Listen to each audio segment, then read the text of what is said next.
اب پھر بزرگان دین جو ہے تدبیر کی قسمیں بتاتے ہیں کہ تدبیر 3 قسموں پہ ہے۔ ایک قسم جو مذموم ہے، یعنی اب ایک بات ذہن میں یہ بات بھی پیدا ہوتی ہے کہ یار جب سب کچھ اللہ تعالیٰ کر رہا تو پھر ہمیں کرنے کی کیا ضرورت ہے؟ آتا ہے ذہن میں سوال؟ نہیں آتا؟ تو تمہاری کلاس کے ذہن میں نہیں آتا اکثر کے؟ وہ ایسے ہی دیوار کی طرح ہے، نہ ان کو سوال آتا نہ ان کو کوئی جواب آتا، بس بیٹھ کے سنتے رہتے ہیں۔ میں پوچھتا ہوں سوال آتا تب بھی خاموش رہتے ہیں، نہ ہاں میں ہوتے نہ میں ہوتے۔ تو لیکن جو پڑھا لکھا آدمی ہوتا ہے، جس نے قرآن و سنت کو پڑھا، اس کے ذہن میں باتیں آئیں گی، سوال ابھریں گے، یار یہ کیا باتیں ہو رہی ہیں؟ یہ پھر ہم جو کھانا کرتے ہیں، پینا کرتے ہیں، کوشش کرتے ہیں جو محنت کر رہے ہیں، علم دین کیوں پڑھیں؟ پھر ہم مدرسے میں آگے کیوں بیٹھے ہوئے ہیں؟ جو تقدیر موقع مل جائے گا۔ شیخ فرما رہے تدبیر ہی نہ کرتے تو یہ تدبیریں نہیں تو اور کیا؟ پھر کیا کریں ہم؟ تو جن کے دماغ میں سر میں دماغ ہے نا، وہ سوچتے ہیں یہ باتیں، جن کو علم ہے یہ باتیں سوچتے ہیں، جن کے پاس نہیں ہے بیچارے وہ ایسے ہی بالکل خاموش سپاٹ۔ تو اب اس کے جواب میں فرماتے ہیں کہ تدبیر 3 قسم کی ہے۔ تقدیر کی بات تو ہو گئی، وہ جو اللہ چاہے گا وہی ہوگا۔ پھر تقدیر کی بھی 3 قسمیں پہلے، ہاں وہ بھی میں بتا دوں، آپ بولیں گے بات پوری نہیں رہی۔ تقدیر کی بھی 3 قسمیں ہیں، جس کو بارِ شریعت میں بیان کیا، دیگر کتب میں نے بیان کیا کہ تقدیر ہوتی ہے معلق، ٹھیک ہے جی، یعنی معلق تعلیق سے ہے، وہ ہمارے علم کے مطابق ہے، ورنہ حقیقتاً تقدیر کی ایک ہی قسم ہے، حقیقتاً ایک ہی قسم ہے، یعنی علم الہی کے اعتبار سے، یعنی جو اللہ کے علم میں وہ وہی ہوگا، لیکن چونکہ ہمیں معلومات نہیں ہے تو ہمارے علم کے اعتبار سے تقدیر کی ہم نے 3 قسمیں کی ہے۔ ایک معلق کہ بھائی ایک جگہ پہ آگ جل رہی ہے راستے میں، اور پتہ ہے کہ مجھے آگ میں سے گزرنا پڑے گا، تو اس راستے سے جاؤں گا تو جل جاؤں گا۔ دوسرا راستہ ہے وہ بالکل صاف ستھرا، اس راستے سے جاؤں گا تو بچ جاؤں گا۔ تو اب اس کو کہتے ہیں تقدیر معلق، تعلیق کے ادھر سے گیا تو جل جائے گا، ادھر سے گیا تو نہیں جلے گا، یہ ہمارے علم کے مطابق ہے۔ اور ایک تقدیر ہوتی ہے شبہ مبرم، تقدیر ہاں مبرم یعنی نہ ٹلنے والی۔ تو فرشتوں کو بھی اس کے بارے میں اتنا ہی پتہ ہوتا ہے کہ جو ہمیں آرڈر دے دیا کہ وہ کرنا ہے، فرشتوں کے صحیفوں میں لکھا ہوتا ہے کہ یہ کام یوں ہونا ہے، لیکن وہ فائنل نہیں ہوتا فرشتوں کے پاس، فائنل اللہ کے پاس ہی ہے۔ تو اللہ کا کوئی نبی دعا کرتا، کوئی ولی دعا کرتا ہے، اور اللہ تعالیٰ کو تو پتہ ہی تھا کہ یہ دعا ہوگی اور ایسا ہوگا، اور آخر میں رزلٹ یہی نکلنا، وہ مبرم حقیقی میں تھا۔ تو فرشتے اپنے جو حکم دیا گیا آتا ہے اس کے مطابق کام کر رہے ہیں، تو پھر ان کو کہا جاتا ہے کہ ایسا نہیں کرو، اب اللہ کے ولی کی دعا آ گئی ہے، اللہ کے نبی کی دعا آ گئی ہے، تو اب کام کو دوسرے طریقے سے کرنا ہے۔ تو وہ شبہ مبرم ہوتی ہے، یعنی ظاہری طور پہ مبرم کے جیسی ہوتی ہے مگر مبرم نہیں ہوتی، اس میں تبدیلی ہو سکتی ہے۔ جو حضور غوث پاک یا بعض اولیاء فرماتے ہیں کہ میں تقدیر کو بھی بدل دیتا ہوں، اس سے مراد یہی والی ہے، وہ علم الہی کو تبدیل نہیں ہو سکتا۔ اور ایک وہ ہے کہ بالآخر نتیجہ کیا نکلے گا، اللہ تعالیٰ کو پتہ ہے کہ یہ کام ظاہر میں ایسا اور ویسے ایسا نظر آتا ہے، اب کوئی جائے گا یا کس راستے سے جائے گا اس کو آخری بات پتہ ہے کہ آخر میں ہونا کیا، تو وہ مبرم میں اس کے مطابق ہوگا سب کچھ۔ اسی طرح اب تدبیر کی 3 قسمیں، تدبیر وہ 3 قسمیں بتائیں انہوں نے تدبیر کی۔ ایک قسم مذموم ہے اور ایک قسم مطلوب ہے، یعنی مذموم تو وہ ہے جسے شریعت نے منع کیا، اور مطلوب وہ ہے جو شریعت جس کا حکم دیتی ہے اس طرح کرو، اور ایک ہے مباح، ٹھیک ہے۔ تو مذموم کون سی ہوتی ہے؟ جس کی مذمت کی گئی ہے،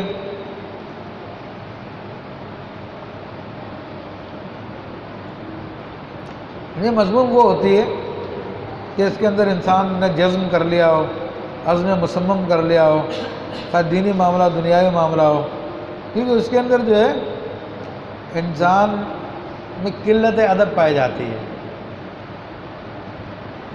وہ خدا کی مرضی کو نہیں دیکھ رہا ہوتا، وہ کہتا ہے ایسا بس ہونا ہے، ایسا کروں گا میں، ایسا کر کے رہوں گا میں،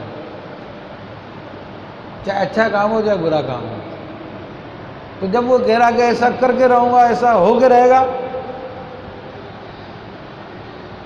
تو وہ خدا کو بھول چکا ہے اس وقت۔ تو یہ بھول چکا کہ خدا چاہے گا تو ہوگا ورنہ نہیں ہوگا، تو یہ بے ادبی ہے۔ کیا ہے؟ بے ادبی ہے، تو یہ مذموم ہو گئی۔ یہ کیا ہو گئی ہے؟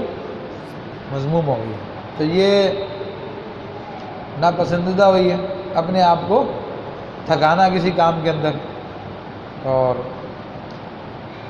باقاعدہ امام شاذلی رحمۃ اللہ علیہ فرماتے ہیں لا تختر من امرک شیئا واختر لا تختار، تو اپنے معاملات میں کسی چیز کو اختیار نہ کر بس میں ایسا کروں گا، بلکہ تو یہ اختیار کر کہ تو بالکل نہ اختیار کرے، اپنے اختیار کو چھوڑ دے، اور اب اس مختار سے بھاگ جس کو تیرا نفس چاہتا ہے کہ بس یہ کرنا ہے، اور اپنے فرار سے بھی تو بھاگ جا، اپنے رب کی طرف بھاگ جا، بول دے کہ جو میرا رب چاہے گا وہی، اسی پہ میں راضی ہوں۔ اپنے اختیار کو، اپنے فرار کو، ہر چیز کو چھوڑ دے۔ کیوں؟ رب کا یخلق ما یشاء و یختار، کہ تیرا رب یہ جو چاہتا پیدا کرتا ہے، جو چاہتا اختیار فرماتا ہے، نہ تو پیدا کر سکتا نہ اختیار کر سکتا کوئی چیز۔ جب یہ ایک حقیقت ہے تو پھر تیرے اختیار کرنے کا کیا فائدہ، تیرے ارادہ کرنے کا کیا فائدہ، تیرے سوچنے کا کیا فائدہ؟ تو حوالے کر دے اپنے آپ کو اپنے رب کے۔ تو ہاں، اگر تدبیر ایسی ہے کہ جس میں جزم نہیں ہے بلکہ اس میں تفویض ہے، یعنی حقیقتاً تو عقیدہ یہی ہے کہ جو اللہ چاہے گا وہی ہوگا، لیکن ہمیں یہ کرنے کا حکم دیا گیا یا اس میں فائدہ تو ہم اس کے لیے کوشش کر لیتے ہیں، تو وہ مذموم نہیں ہے۔ ٹھیک ہے؟ تو دوسری قسم جو ہے مطلوب، تو وہ مطلوب کیا ہوتی ہے؟ جو شریعت نے اس کو کرنے کا حکم دیا، کچھ واجبات ہیں، کچھ مستحبات ہیں، ٹھیک ہے؟ تو اب اس کے لیے تدبیر کرنا، نماز کے لیے کوشش کرنا، نماز کے لیے اٹھنا، الارم ٹائم ٹیبل سیٹ کرنا، اس کے لیے جو سردیوں میں گرم پانی کا انتظام کرنا، گرمیوں کے اندر دوسری چیزوں کا انتظام کرنا، ٹائم پہ سو جانا، یہ سب کیا تدبیریں ہیں، مگر کس لیے کر رہے ہو؟ شریعت کے مقرر کردہ واجبات کو پورا کرنے کے لیے، اپنا پیٹ پالنے کے لیے، بیوی بچوں کو پالنے کے لیے، اس کے حلال کو تلاش کرنا، اس نیت سے کہ شریعت کا حکم ہے، تو یہ سب تدبیریں ہیں۔ کیوں کر رہے ہو؟ تو حکم ہے شریعت ہے۔ یہ علم حاصل کرنا، اس کے لیے مدرسے آنا، گھر بار چھوڑ کے مدرسے میں رہائش اختیار کر لینا، کتابیں پڑھنا، سبق یاد کرنا، یہ کیوں کر رہے ہو؟ اس لیے شریعت کا حکم ہے۔ تو یہ وہ تدبیر ہے جو کہ تدبیر مطلوب ہے۔ اور تیسری جو فرمائی انہوں نے تدبیر مباحہ، وہ دنیاوی معاملات کے اندر تدبیریں کرنا، اور اس کے اندر بھی مطلب کہ عقیدہ یہ رکھنا کہ میں کوشش کر رہا ہوں، اب جو رزلٹ اللہ تعالیٰ دے گا وہی ہوگا۔ اس لیے نبی علیہ السلام نے فرمایا کہ التدبیر نصف العیش، تدبیر آدھی زندگی، اس کے حوالے سے فرمایا۔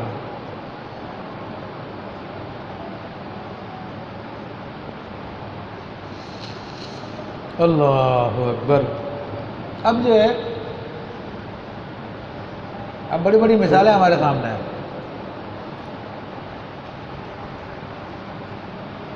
حضرت سیدنا امام حسین رضی اللہ عنہ کا وقت ہے، شہادت کا دن ہے، محرم الحرام ہے۔ آپ دیکھ لو کہ میدان کربلا میں جو ان کے ساتھ واقعہ پیش آیا، تو اچانک ہوا تھا وہ؟ نہیں، ان کی پیدائش سے پہلے، پیدائش کے وقت سے معلوم تھا، خاتون جنت کو بھی معلوم تھا، رسول اللہ صلی اللہ علیہ وسلم کو بھی معلوم تھا مولا کائنات کو بھی معلوم تھا، سب کو پتا تھا یہ کام ہونا ہے، امام حسین کو بھی پتا تھا یہ کام ہونا ہے، تقدیر الہی ہے۔ لیکن کیا دعا کی انہوں نے؟ کیا سرکار تو عالم صلی اللہ علیہ وسلم نے دعا کی اللہ میرے نوازے کو بچا لے اس مظلومیت سے کہ کربلا کی تپتی ریت کے اندر پیاسا ہے، ان کو شہید کیا جائے گا، اللہ اس کو بچا لے، اس کو تکلیف سے بچا لے، میرے نوازے کو، میرے خاندان کو، اللہ کیا آپ نے دعا کوئی؟ پتہ ہے ارادہ الہیہ، ارادہ الہیہ تبدیل نہیں ہوتا، اس لیے صبر کی دعا کی، ہمت کی دعا کی کہ اس تقدیر کے مطابق اپنے آپ کو راضی کر لیں۔ نہ امام حسین نے دعا کی، نہ خاتون جنت نے دعا کی، نہ مولا کائنات نے دعا کی، تقدیر الہی ہوتی ہے۔ ان کو پتا کہ یہ تقدیر میں لکھا ہو تو وہ راضی ہیں، جو ہمارے رب نے حکم دے دیا فیصلہ کر لیں، ہم اس پہ راضی ہیں، بس رب اپنی رضا ہمیں عطا فرمائے اور ہمیں اس تقدیر پہ رضا مندی اور صبر کی توفیق عطا فرمائے۔ تو انہوں نے کوئی تدبیر نہیں کی اس سے بچنے کے لیے اور اپنے آپ کو اللہ کی تقدیر کے حوالے کر دیا، کیونکہ وہ کہتے ہیں، بعض بزرگ فرماتے ہیں کہ امام حسین کو میدان کربلا میں گھیر لیا تھا تو جنات کا شہنشاہ جنات آیا، کیونکہ آپ اپنے ٹائم کے غوث تھے، اپنے ٹائم کے بڑے اللہ کے ولی تھے، ٹھیک ہے، وہی نائب رسول تھے اس وقت، وہی اولیاء کے سردار تھے امام حسین اس وقت، کیونکہ حضرت سرکار امام حسن رضی اللہ تعالیٰ کے بعد مرتبہ غوثیت تو آپ کے پاس تھا، آپ بھی زمانے کے سب سے بڑے ولی تھے، غوثیت کا مقام آپ ہی کے پاس تھا، اور یہ سارے جنات وغیرہ دیگر مخلوقات موکلان سب غوث کے تابع ہوتے ہیں۔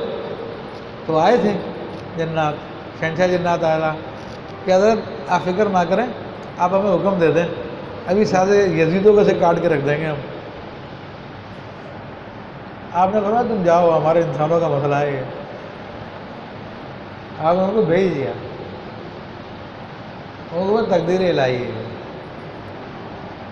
تو اپنے آپ کو تقدیر الہی پہ راضی کرو تو انشاءاللہ کامیابیاں ہیں۔ ٹھیک ہے جی، چلو بس اب اسپریٹ ہو گیا، بعد میں بات کریں گے انشاءاللہ۔